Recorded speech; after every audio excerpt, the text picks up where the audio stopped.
اس میں جیسے ہی منہ میں ایسڈ ہونا شروع ہو جائے گا وہ گلنا شروع ہو جائے گا. جیسے ہی گلے گا پھر کیویٹی بن جائے گی, پھر کیویٹی کے بعد پھر وہ روٹ کینال کی طرف جائے گا یا پھر ایکسٹریکشن کی طرف جائے گا اگر عقل داڑھی ہوئی تو اسی لیے ہمیں اوائڈ کرنا ہے کہ ایسیڈک کی طرف نہ جائیں. جو ہمارا نیوٹرل پی ایچ ہوتا ہے منہ کا وہ 6.7 ہوتا ہے, تو ہمیں کوشش کر کے اسی کی طرف لے کے. اچھا ویسے اکثر ڈاکٹرز یہ ریکمینڈ کرتے ہیں کہ 8 بجے کے بعد آپ کھانا نہ کھائیں تو بہتر ہے. اکثر ڈاکٹرز کو میں نے دیکھا ڈائٹ انٹرمیٹنٹ فاسٹنگ. اگر ہم رمضان میں ہماری کوشش ہوتی ہے سحری کے مطلب اذان سے بھی چند سیکنڈز پہلے بھی ہم کچھ نہ کچھ کھا رہے ہوتے ہیں کہ فٹافٹ ختم نہ ہو جائے ٹائم. آپ اس کی دیکھیں, اس کے لیے بہتر یہ ہے کہ ہم پانی کا انٹیک شروع کر دیں افطار سے. ہم سحری سے پہلے ہم نے 2.5 لیٹر کی بوٹل سامنے رکھی ہوئی ہوتی ہے کہ ہم نے یہ پی جانا ہے تاکہ پورا دن ہمیں پیاس نہ لگے. اگر ہم پانی کا انٹیک پورے دن کرتے رہیں, اور اس کے ساتھ ساتھ ایک اور میں ایک ٹوٹکا بھی بتا رہا ہوں کہ الائچی اگر ہم افطار کے بعد اگر ہم چبانا شروع کر دیں جب تک ہم سو نہیں رہے تو پھر وہ جو منہ کی بدبو کا جو کانسیپٹ ہے نا وہ ختم ہو جائے گا.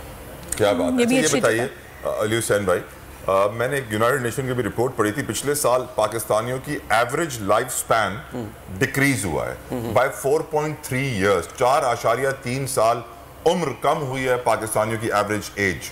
میرا سوال یہ ہے کہ اگر ایج کم ہو رہی ہے تو آف کورس دانتوں کے اندر پرابلمز بھی بڑھ رہے ہوں گے, کیونکہ آپ ماشاءاللہ سے اتنے سارے ہاسپٹلس میں کام کر رہے ہیں, آپ کی اپنی ساری برانچز ہیں, نور ڈینٹل کلینک کی, آپ اتنے سارے پیشنٹس کو دیکھ رہے ہوتے ہیں. تو اس وقت ہماری ڈینٹل ہیلتھ کی سچویشن کیا ہے پاکستان کی اوور؟ بھائی میں آپ کو اب میرا ریسنٹلی میں نے اپنا ڈرائیور چینج کیا ہے, اور وہ آپ نے دیکھا بھی ہوگا, میں کلینکس میں جتنے پروگرامس میں جاتا ہوں وہ ویٹنگ ایریا میں وہ چل رہے ہوتے ہیں تاکہ پیشنٹ اویئر ہوتا رہے. اب وہ سنتے سنتے میرے ڈرائیور نے میرے ریسیپشنسٹ کو کہا کہ ڈاکٹر صاحب یہ مسوڑوں کی صفائی کی بات کر رہے ہیں, ہمارے جو گلگت سے ہے وہ گلگت میں تو قریب کوئی دانتوں کا ڈاکٹر نہیں ہے, تو میرے دانت ہل رہے تھے تو میں نے ایلفی سے جا کے چھوڑ دی. آپ امیجن کریں جب یہ بات مجھے پتہ چلی ہے کہ میرے ڈرائیور کا یہ حال ہے کہ اس نے سامنے کے 4 دانت جو کہ ہل رہے تھے کیونکہ وہاں ڈینٹل فیسلٹی نہیں تھی ایلفی سے جوڑ دیے, اور وہ بڑا پراؤڈلی فیل کر رہا ہے کہ میں نے ایک صحیح ٹریٹمنٹ کر لیا ہے خود ہی, اور وہ دانت ہل نہیں رہا ہے. اور یہ کیسے ممکن ہے کہ کھانا کھائیں آپ ایلفی کے بعد دانت پھر سے نہ ہلیں؟ کین یو امیجن, جب جس ملک میں گلگت اتنا اب کوئی ایسا بیکورڈ ایریا نہیں رہا, گلگت جیسے ایڈوانس ایریا میں جہاں پر مریض ایلفی سے دانت جوڑ رہا ہے اور پھر انفارچونیٹلی یا فارچونیٹلی وہ ڈینٹسٹ کا ڈرائیور بن جائے, تو اب آپ سوچیں کہ کیا ہے پاکستان. اچھا ویسے میں اس میں ڈاکٹرز کی بھی ایک تھوڑا سا میں چاہوں گی کہ اس پہ آپ بات کریں. ڈاکٹرز کی بھی غلطی, ڈینٹسٹری اتنی مہنگی اس کا علاج ہے کہ کامن بندہ یہی کوشش کرتا ہے کہ میں دانت نکلوا لوں, میرا ایک آرگومنٹ ہے دانت نکلوا لوں بجائے سے کہ فلنگ کراتا ہوں. میرا ایک آرگومنٹ ہے, اسپیشلی تمام خواتین یہ سوال مجھ سے کرتی ہیں اور ہمیشہ بات کرتی ہیں, آپ لوگوں کی نارمل شاپنگ کتنے کی ہوتی ہے؟ دیکھیں مجھے بتا وہ چھوڑے مجھے بالوں کا ڈائی کتنے کا ہوتا ہے, بالوں کا آپ یہ دیکھیں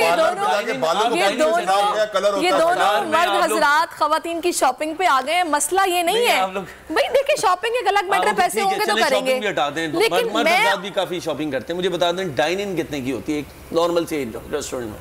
یار 5,000 کی ہوتی ہے. غریب بندہ تو وہ بھی نہیں کروا سکتا نا. میں اس کیٹیگری کی بات کر رہی ہوں جو یہ ڈائن ان بھی نہیں کرتے, جو ریسٹورنٹ جاتے نہیں ہیں, ان کے دانت خراب ہیں تو بس وہ ایلفی لگاتے ہیں. ایسے لوگوں کے لیے ہم ڈینٹل کیمپس کرتے ہیں.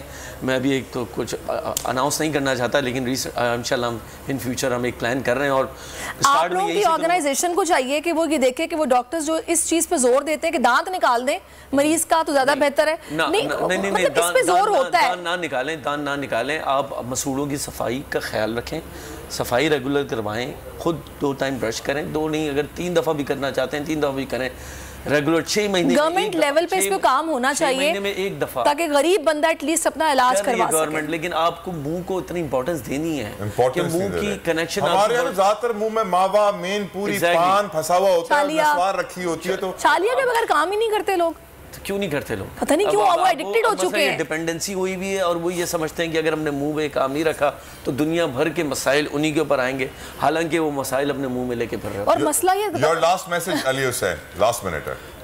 Oral health is connected to general health. Take care of your oral hygiene. اپنے منہ کا خیال رکھیں. دنیا بھر کے مسئلے جسم میں جو پیدا ہوتے ہیں, جو منہ کا خیال نہیں رکھتے انہیں کون کون سی بیماریاں ہوتی ہیں؟ Diabetes, cholesterol, obesity, mental health, depression, خواتین میں PCOS, یہ تمام مسئلے اورل ہیلتھ سے کنیکٹڈ ہیں. آپ نے اورل ہیلتھ کا خیال رکھا. Thank you so very much doctor Ali Hussain, آپ نے اپنا قیمتی وقت نکالا ہمارے شو پر آئے. لیکن یقیناً اس ڈسکشن کے بعد میں واضح ہو گیا ہے کہ رمضان کی مبارک مہینے میں لوگ اگنور کر دیتے ہیں برش کرنا, وہ کھانے میں اتنا بزی ہوتے ہیں کہ بولتے ہیں ٹائم پورا ہو گیا آپ چھوڑو. اور خدا کا واسطہ یہ جو لوگ یہ کہتے ہیں نا کہ ہم جب تک چھالیاں منہ میں نہ رکھیں ہم سے کام نہیں ہوتا, اپنے اوپر کوئی رحم کریں کہ آپ بیماری پال رہے ہیں اپنے منہ میں. ایک بریک لیتے ہیں. روزے میں تو چھالیاں نہیں رکھیں گے, نہیں روزے کے علاوہ ہی کرتے ہیں نا, اور جنہوں نے روزے نہیں رکھنے تو وہ بھی یہی کرتے ہیں. ایک بریک لیتے ہیں, بریک کے بعد واپس آتے ہیں, ہم ہمارے ساتھ رہیے.